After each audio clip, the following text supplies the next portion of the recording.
नमस्कार, फिर पैसा बोलता है में आपका स्वागत है। मैं आनंद श्रीनिवासन। आज शनिवार है, हमारे साथ अंकिता जी हैं। वो क्वेश्चन सवाल पूछेंगे, मैं जवाब दूंगा। नमस्कार सर। नमस्कार। आ गई हूँ मैं वापस आपके साथ आपके फेस टू साथ फेस। छुट्टी मना के वापस आई है। नेक्स्ट टाइम फिर सर सबकी डिमांड है ये नॉर्थ में आप भी साथ चलेंगे। हम चलेंगे, अगर सर्दी नहीं तो कोई प्रॉपर प्रॉब्लम प्लेजेंट वेदर में। नहीं। प्रॉब्लम समर डन में जाएंगे। Done done sir. इस समय इकोनॉमिक सर्वे में कहा गया है कि महंगाई नियंत्रण में है और इसका एक कारण सोना चांदी की कीमतें बताई जा रही हैं। क्या वाकई सोना चांदी महंगाई कंट्रोल करने में भूमिका निभाते हैं?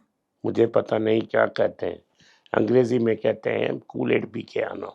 अच्छा। मेरा ये एक हेयर ड्रेसर है, जो मैं काम मुझे बाल काटता है। हाँ। मैं और कुछ नहीं करता, सिर्फ बाल काटता हूँ। घर में आके करता है। तो पहले 300 रुपया मांगता था, अच्छा। पिछले 1 महीने से 400 रुपया मांग रहा है। अच्छा। तो 25% ऊपर गई। मेरा डॉक्टर जो था, अगर बुखार सर्दी आता है, वो सिर्फ उतना डॉक्टर है, 150 रुपया 200 रुपया लेता था, घर के पास ही है। अगर बड़े हॉस्पिटल जाता हूँ तो 1000 रुपया लेगा। जो 150 200 रुपया लेता है, वो 300 रुपया ले रहा है। सो एक का दाम 25% गया, एक का दाम 33% गया। दाल सब्जी के बारे आपको ही पता है, मुझे पता नहीं, आप एक्सपर्ट हो। लेकिन आंटी बोलती है कि दाल की दाम ऊपर गई है। गई है। गई है। अंडे के काम ऊपर गई है। तो कहाँ से नियंत्रण है भाई? अगर मैं कह रहा हूँ कि बाल काटने के दाम 25%, दवा डॉक्टर के दाम 33%। लकीली मेरे स्कूल जाने के बच्चे नहीं है, तो एजुकेशन भी इस समय। एजुकेशन भी जब हो रहा है, तो कहाँ से काटते हैं? कल मैंने कोयम्बतूर गया था, जो टिकट 3000 का था 6000 हो गया डिमांड में। तो क्या, मैं ये कंप्लेन नहीं कर रहा हूँ ज़्यादा है, लेकिन नियंत्रण में तो बिल्कुल भी नहीं है। नियंत्रण में बिल्कुल नहीं है। ये एक आम आदमी से आपको पूछना पड़ेगा, करेक्ट। जो भी ये प्रोग्राम देख रहे हैं, उनको ये बताना चाहिए क्या इन्फ्लेशन 0.5% पे है। अगर सरकार कहती है कि 0.5% इन्फ्लेशन है, जीडीपी कैलकुलेटर में वही यूज करते हैं। तो क्या आप एक बास्केट ऑफ गुड्स को 1000 रुपया पिछले साल खरीदते थे, अगर वही बास्केट ऑफ गुड्स बिल्कुल भी नहीं। 1050 में आप खरीद रहे हैं? नहीं। क्या ये बाल काटने में नहीं हो रहा है, डॉक्टर में नहीं हो रहा है, एजुकेशनल सर्विस में नहीं हो रहा है, और इसमें भी नहीं हो रहा है कि मैं ड्राइवर हायर करता हूँ, एक परमानेंट ड्राइवर है, दूसरा हायर्ड। हायर ड्राइवर का दाम भी 20-25% ऊपर गया है। तो अगर सारे दाम 20-25% ऊपर जा रहे हैं, तो आप बताइए कहाँ से कंट्रोल में नियंत्रण में है? नहीं है आपके हाँ, हिसाब से। मेरे हिसाब से नहीं। आप जाइए, आप सब अपना खर्चा एक जगह लिखते होंगे, जाके देखिए 1 साल पहले क्या खर्चा करते थे, अब क्या खर्चा कर रहे हो। दूध का दूध, पानी का पानी हो जाएगा। अगर हम दोनों गलत बोल रहे हैं कि 0.5 नहीं है, मिनिमम 10% होगा, तो आप लिख के नीचे बोल दीजिए क्या करेक्ट प्राइस है, तो हमको पता लग जाएगा कि हम सीधे ट्रैक पे हैं कि नहीं है। Correct sir. गोल्ड सिल्वर की बात तो हमने कर ली। अब कॉपर के बारे में थोड़ी बात करेंगे कि सर लोग कह रहे हैं कि कॉपर तो 6000 साल पहले दुनिया में आया था और फिर उसका वेपन्स के लिए यूज़ हुआ था। उससे बहुत एम्पायर्स बने हमारे, तो ह्यूमन सिविलाइजेशन को तो तभी मिल गया था। पर अब एआई आने से, रोबोटिक्स आने से उसका क्या यूज़ रह जाएगा अब कॉपर का, आपको लगता है? और कॉपर का लेकिन दूसरे तरफ पे कह रहे हैं कि कॉपर दूसरा गोल्ड है हमारा। दोनों गलत है। Okay. Copper important industrial metal है, ओके। जो बर्तन बनाती है, हाँ। आपकी तार बनाती है। हाँ। यही में भी तार से ही इलेक्ट्रिसिटी चाहिए, करेक्ट। बिना इलेक्ट्रिसिटी ये नहीं जा सकती। हाँ। तो कॉपर का यूज बढ़ेगा। ओके। इंटरनेट के लिए भी आपको वायर चाहिए। हाँ। सब कॉपर का यूसेज बढ़ेगा, ओके। कॉपर डिसअपियर नहीं होगा। हम्म। लेकिन बहुत सारे कॉपर हैं, तो कॉपर नया गोल्ड नहीं बनेगा। अब सारे मेटल्स में क्या हो रहे हैं, कि चाइना ने रोक लगा दी चाइना से मटेरियल बाहर जाने की। इसमें सिल्वर मेन कारण है, कॉपर दूसरा पर रीजन है। क्यों लगाई सर उन्होंने? वो मार्केट को कंट्रोल, तो मतलब अपनी मोनोपोली चाह रहे हैं मोनोपोली वो। चाहते हैं, ट्रम्प को अपना जगह दिखाने चाहते हैं। हर कोई ट्रम्प से डरता नहीं, करेक्ट। हर कोई चाइना से डरता नहीं जैसे हम डरते हैं। लेकिन सो चाइना बोल रही है रेयर मेटल्स को ब्लॉक किया, सिल्वर को ब्लॉक किया, कॉपर को डिस्टर्ब किया। लेकिन जब रिसेशन आएगी ना, पहली इंडिकेटर है कॉपर की बेयर मार्केट की। ओके। आप जैसे आम आदमी, मैं आम आदमी का बात कर रहा हूँ, हम्म। मैं बड़े निवेशक का बात नहीं कर रहा हूँ, मैं आम आदमी का बात कर रहा हूँ। आम आदमी के लिए कॉपर को कहाँ स्टोर करोगे? कहाँ स्टोर नहीं कर सकते। सो कॉपर ये एक टूल है जुआ खेलने के लिए, बस उतना ही।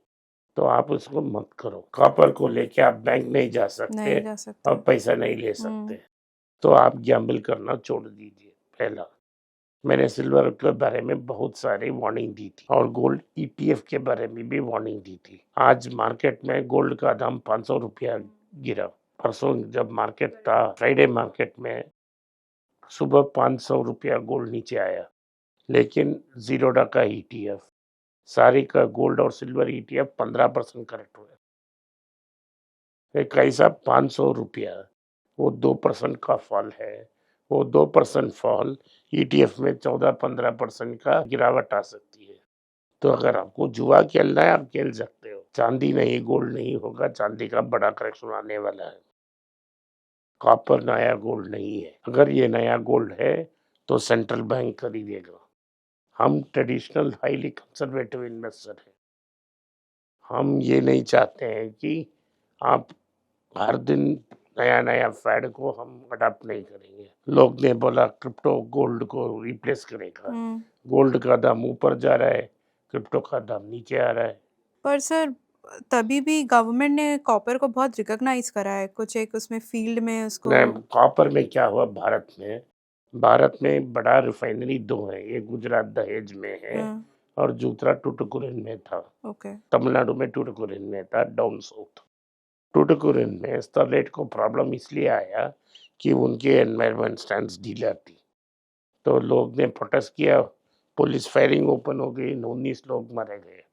तो 3 साल से कॉपर का फैक्ट्री बंद पड़ा है। ओके। 5 साल से बंद पड़ा है, वो खुला नहीं पा रहे हैं। इसीलिए हम कॉपर को इंपोर्ट कर रहे हैं। तो कॉपर, गोल्ड और सिल्वर हम इंपोर्ट करते हैं। ये हमारा फॉरेन एक्सचेंज में ड्रीम में कर रही है, यही प्रॉब्लम है। तो सर कौन सा मेटल हमारे पास है? आयरन ओर है। सो आयरन ओर से हम स्टील बनाते हैं। स्टील में हम डोमिनेट करते हैं। हमारे पास एल्युमिनियम है, हमारे पास सफिशिएंट सिल्वर है, दो हम माइन नहीं कर रहे हैं। तो हमारे पास है। तो इनसे रिलेटेड फिर कौन से शेयर्स में हमें अभी इन्वेस्ट ये करना बहुत चाहिए? 2 साल पहले मैंने तमिल चैनल में टाटा स्टील को बोला, हाँ। कोई कंसिडर नहीं किया। हर बार ये होता है, घोड़ा भागने के बाद आप करेक्ट। आते हो। घोड़ा को पहले आने चाहिए। पर कल तो साउथ इंडियन बैंक में बड़ा करेक्शन आया क्योंकि पीआर से छतरी इस बैंक से वापस बाहर जा रहे हैं। तो मार्केट में ये 16-19% करेक्शन आया। तो आप इसको कंसिडर कर सकते थे, आपके लिए एक अच्छा मौका है। करेक्ट। आप साउथ इंडियन बैंक कंसिडर कर सकते थे। तो हर बार मौका आता है। लोग नाटको के बारे में डरते हैं। नाटको में डरने का कोई चीज ही नहीं है। 1 साल के लिए रिजल्ट बुरा रहेगा, उसके बाद ही रिजल्ट आएगा, उसके बाद आप ऊपर आएगा। हम लोग क्या चाहते हैं कि आज एक स्टॉक को खरीदेंगे, कल उसको ऊपर जाना है। करेक्ट। ये नहीं होने वाला है। जो हमने आईटीसी के बारे में बात की, आईटीसी ने 6.5 रुपये का डिविडेंड दी है। जब मार्च क्वार्टर खत्म होगा फिर से डिविडेंड मिलेगा। तो हम आपको संभाल से पैसा बनाना है स्टॉक मार्केट में, तो रिस्क लेना ही पड़ेगा। रिस्क लेना है और चुप बैठना चाहिए। करेक्ट। पेशेंस पेशेंस चाहिए। टाइम ही बड़ा हीलर है। अगर आप टाइम को यूज नहीं, इस्तेमाल नहीं करोगे तो प्रॉब्लम बढ़ता ही जाएगा। तो सर अभी आईटीसी और टाटा मोटर्स के रिजल्ट्स आए थे तो टाटा उससे। मोटर्स का रिजल्ट एक्चुअली अच्छा था। टाटा मोटर्स में 3 वन टाइम एक्सपेंसेस थे। ओके। एक था जो डीमर्जर का एक्सपेंस था, दूसरा लेबर कोड का एक्सपेंस था और तीसरा इवाको को वो इटालियन कंपनी को वो खरीद रहे हैं। ओके। अगर ये 3 वन टाइम एक्सपेंसेस नहीं थे तो टाटा मोटर्स कमर्शियल व्हीकल का प्रॉफिट्स पिछले साल से 10% और हो जाता। आईटीसी का रिजल्ट फ्लैट है, लेकिन अभी तक एक्साइज ड्यूटी का इम्पैक्ट अभी तक उसमें नहीं आया है, अभी आएगा।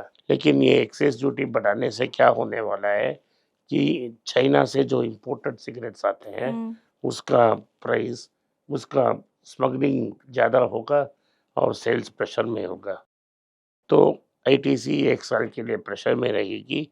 आप कंसिडर करें तो चीप रेट में कंसिडर कर सकते हैं। सर जैसे अभी आपने नाटको की बात करी, तो मिस्टर विश्वा ने आपसे क्वेश्चन पूछा है कि क्या नाटको फार्मा के शेयर पर विचार किया जा सकता है? ज़रूर कंसिडर किया जा सकता है।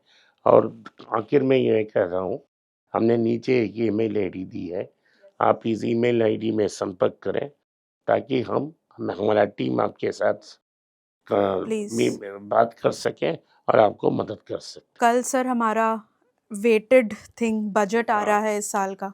बजट में निवेशक के लिए 2 चीज़ हैं। ये देखना है कि लॉन्ग टर्म कैपिटल गेन्स में क्या चेंजेस आती है, क्या चेंजेस आना चाहिए। लोग सोच रहे हैं कि आना चाहिए, मैं सोचूंगा नहीं आना चाहिए, क्योंकि सर्टेनिटी ऑफ कैश फ्लो होना चाहिए और सर्टेनिटी ऑफ टैक्स प्रिंसिपल होना चाहिए।